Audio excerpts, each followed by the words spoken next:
Actually నా పేరు Shivakumar. So నేను మారుతి డ్రోన్స్లో పాస్ట్ 2 ఇయర్స్ నుండి వర్క్ చేస్తున్నా.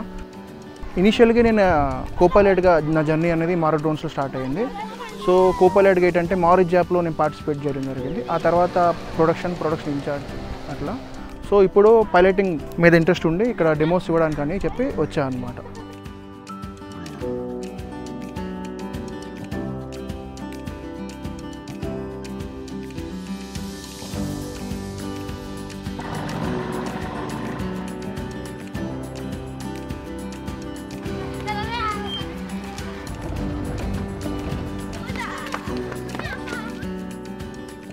ये जो है एग्रीकल्चर ड्रोन है, खेती में यूज़ करे जाने वाले ड्रोन है.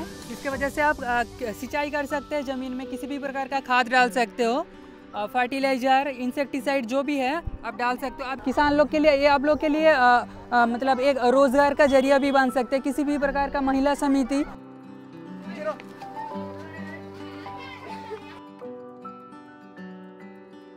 कृषि यंत्र में जैसे ट्रैक्टर, हार्वेस्टर सब आया है ना, तो ड्रोन भी एक कृषि यंत्र के अंदर ही आ रहा है. तो आने वाले भविष्य में इसी का ही समय होगा. तो इसको क्या होता है, महिला समिति में 80% सब्सिडी के साथ आपको मिलेगा. और उनमें से आप लोग जिस महिला को आप लोग चुन देंगे उसको पूरा इसका प्रशिक्षण दिया जाएगा. जैसे उस भाई ने उड़ा रहा है. టిల్లో ఒక 30 విలేజెస్ కవర్ చేసాం. బేసిక్గా అంటే యాక్చువల్గా వచ్చేదంటే ప్రోగ్రామ్కి వచ్చేదంటే ఫార్మర్స్. బేసిక్గా ఏంటంటే సెల్ఫ్ హెల్ప్ గ్రూప్స్ ఇప్పుడు వస్తున్నారు. మామూలుగా ఫార్మర్స్ వస్తే వాళ్ళకి దీని అప్లికేషన్ అనేది బాగా మనం అందించగలుగుతాం.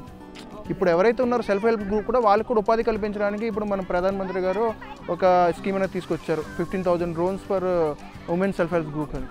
సో ఏంటంటే అవేర్నెస్ పెంచుతున్నారు.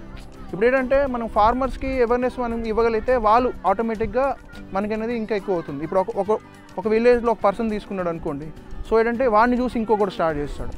సో ఏంటంటే అప్లికేషన్లో మనకి ఏంటంటే పాజిటివ్నెస్ ఉన్నది అనుకోండి ఆటోమేటిక్గా. సో చాలామంది దగ్గర మనకు పాజిటివ్ రివ్యూస్ అయితే వస్తున్నాయి.